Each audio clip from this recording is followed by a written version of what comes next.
I completely agree. I think so. Let's go into the causality stuff because again, everything hinges on that. For the listener who's reading along at home, this is on page 157, 158, and it is literally half of a page, maybe just a page. Is social media a cause or just a correlate? So I'm going to read Haidt's own description of why causality is so important to establish. So correlational studies are always open to multiple interpretations. There could be reverse correlation in which depression drives girls to use social media rather than the other way around, which is a hugely important possibility here. Yes. There could be a third variable such as genetics or overly permissive parenting or loneliness that causes both. To establish that one thing caused another to happen, the main tool scientists use is an experiment in which some people are randomly assigned to receive a treatment and other people are randomly assigned to be in the control group. Experiments like this are sometimes referred to as RCTs. Yes, RCTs. Okay, so just a meta comment. Like, this is what I find frustrating about Haidt, is that is absolutely right. So, like, beautiful. He understands the importance of showing causality. He understands what RCTs are. What would like a convincing RCT look like? Let's just think through this together, because I want to establish for the listener what a good study would look like, and then we'll talk about what he actually cites. So, what a good study would look like? I'm curious if you agree with this or not. Something like the following. So, you let's say you have some money. Let's say that's government funded.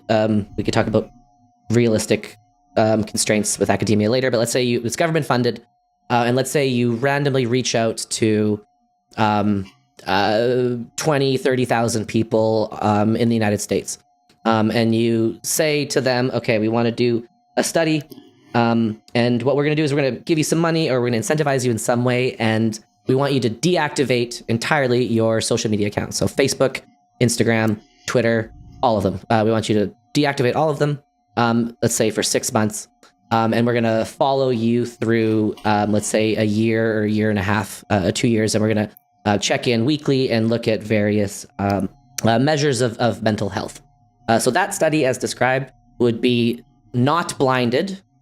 Still learn some stuff, but it's not blinded because the participants know if they're in the control group or in the treatment group.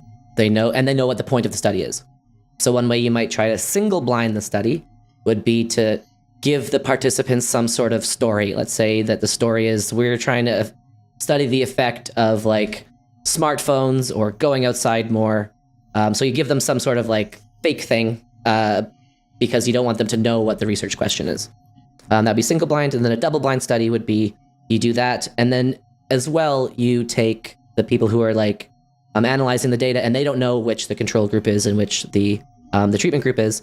And they're just kind of blinded there. So that would be maybe the gold standard with a few caveats. Do you have any corrections to that? Yeah, so there's actually a couple interesting things to say here. One is that, you single blind, I mean, there's it's still not... Yeah. It's still challenging because it's not single blind in the sense that the participants don't know what they're being assigned to. They still know the assignment. They know whether they're being asked to get off social media. They might not know the reason, but that's not quite what single blind means. So there is this just inherent bias. And also we should show it's pretty well documented that people know that if they're in a treatment group for a study, they're sort of motivated to give the respondents what they think they're after. And so that's something that you always have to keep in the back of your head. So no study along these lines can really be single blinded because you can't, for instance, in medicine, right? What you do is give half the group the true medicine. Say you're testing whether a pill reduces obesity or something. So you give half the group the real pill and you give half of them a sugar pill, just some placebo, right? So there, the participants are really in the dark with respect to what treatment they're getting. That's truly single blind. With social media, it's you can tell them you're studying a different outcome, but they still know if they're on social media the same amount or less, right? So it's not truly single blinded in that case, which poses some problems. So that sort of is a reason to be skeptical of some of the findings of these studies. But we should also say that, so how you've described RCTs there, those all fit under the umbrella or what are called dose response studies. So you're studying individual level effects of some treatment, namely how much time they're spending on social media. Now, Haidt's claim is actually more that there are like social network effects of a bunch of people being on social media. Studying individuals won't actually necessarily give you the right results if it's actually a network effect. So let me just like make this more concrete. Suppose it's true that social media is like really damaging mental health. And suppose it's for the reason that like, because when everyone's on social media, they're interacting less and they're all online simultaneously. Okay. So now you take like, say you take one person and you remove them from, and you say you get off social media. Okay. But all their friends are still on social media. So even if they're off social media, you probably actually won't see a huge improvement in their mental health because now they're just going to be lonely sitting in their room and they can't even interact with their friends on, Snapchat or whatever. Right. And so in this way, like this sort of dose intervention, studying in the individual level effects actually won't show you what's really going on. And so this is just a challenge with like the claims being made here of like what you can actually study. You can try and get around this with natural experiments. And in this case, that would mostly look like studying different places where social media was rolled out at different times. So say like, I don't know, Snapchat became really popular in Ireland 2 years after it became really popular in the US, right? And then you'd say, okay, was there a 2-year lag in these poor mental health outcomes in Ireland as the US, right? And so that would be a natural experiment and a different way to study this. Which surely Haidt et al. Looked for and couldn't find. No, he talks about this on his Substack. Oh, does he talk about it? Oh, does he? Okay. Yeah, okay. Yeah. Oh, actually, what does he say? What does he say about that? So he gives some examples of studies that he thinks sort of make the point. There's not that many. Okay. There's, I think, 3 studies of people looking at natural experiments of this sort. The issue is, and then Stuart Ritchie actually wrote a good blog post where he criticized Haidt's interpretations of this. So, and again, I'm sort of more on Ritchie's side here. Admittedly, there's just not that many natural experiments to look at, so it's challenging from both sides. The main issue, as you might expect, is that high-speed internet did hit different parts of the globe at different times. So if you were trying to look at like the effect of the internet only, then that would be much easier to study. But once most places have high-speed internet, when social media got popular, when Facebook got popular, it sort of happened like relatively simultaneously all over the world. There just wasn't a huge lag between like when it got popular in the Western world, at least. There wasn't a huge lag when it got popular in the UK and the US. So you have to try and be really clever about like exactly what you're looking at and like make all these assumptions and stuff. And so it's just, that's also difficult to study. So I guess my point is that Haidt focuses mostly on dose response stuff because one, that's easiest for academics to study, right? You can take a group of undergrads and tell half of them to get off social media, fine. But I guess I just want to issue the caveat that like if Haidt is right and the drawbacks of social media are being made manifest at a network level, then dose response studies can like really underestimate those effects. And so again, that's not an argument that they are necessarily underestimating those effects, but it's just sort of a drawback of the world we're in right now, where it's just like hard to study this phenomenon directly. And I wouldn't want to be misinterpreted. I'm not saying this. I don't think you're saying that unless a study meets all these criteria, it's strictly worthless. I'm more saying, I think you're saying too, but please correct me if I'm misunderstanding, that like this is just an intrinsically difficult thing to study. Like, given all these limitations, the best we could probably do is something approximating what I described with, like, you can't fully blind. You can maybe come up with some alibi. Maybe the alibi isn't even that good. Maybe you can't even single blind. You could probably still single blind the researchers or whatever. Accounting for all these real world difficulties, if we saw signals there, that would indicate that there's something interesting, and it wouldn't necessarily be conclusive, but it would still, like, change my mind for sure.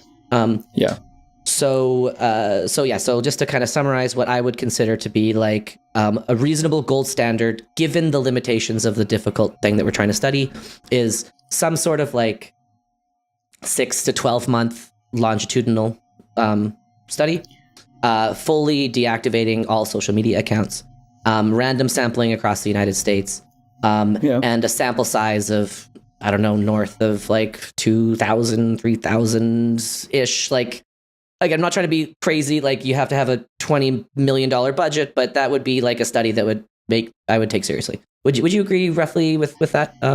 Yeah, with the added desiderata that I think you'd want it to be deactivated at a group level. So you'd want to like take everyone in a junior high or a high school and say like they're all deactivating their social media. So that's how you could counteract the network effects a bit. So you say like, okay, you're off social media, so are all your friends. Okay, now we're going to do that to 10 communities, not do that to 10 communities. Then we'll look at like how everyone in this school is faring in 12 months or something. Yeah. I always want to be careful using the word ironic, but I think we could say it's ironic that this bad book is going to create the exact studies that we are saying should have been in the book in the first place. Because schools in Alberta and Australia and in some places in the United States are basically having these social media phone blackout policies. And so I am kind of kvetching about the quality of the work here, but in about 5 or 6 years, there will be these natural experiments and data that can be analyzed and stuff. Yeah. And hopefully these schools are looking at students' mental health. Just in time for you to make a decision about Georgia, I guess, whether she gets a phone or not. Perfect. Yeah. Okay, so this is like to refocus back onto the book. So this is like the key thing that he has to show. Okay, so he talks about two experiments, two studies. So let me describe the study as he described it, and then let me describe the study as the discussion section in the study describes it. So he gives two experiments to establish causality, and this is like the thing that he's going to talk about throughout the rest of the book, is that it's not just correlative, it's causal. So, for example, one study randomly assigned college students to greatly reduce the use of social media platforms, or not reduce, for the control group, and then measured their depressive symptoms 3 weeks later. The authors reported that the limited use group showed significant reductions in loneliness and depression over 3 weeks compared to the control group. Another study randomly assigned teen girls to be exposed to selfies taken from Instagram, either in their original state or after modification by the experimenters to be extra attractive. Results showed that exposure to manipulated Instagram photos directly led to lower body image. Taken as a whole, the dozens of experiments that Jean Twenge, Zach Rausch, and I have collected... Thank you, Zach Rausch, and I have collected, confirm and extend the patterns found in these correlational studies. Social media is a cause of anxiety, depression, and other ailments, not just a correlate, with cause and correlate being italicized because that's really important for him to establish.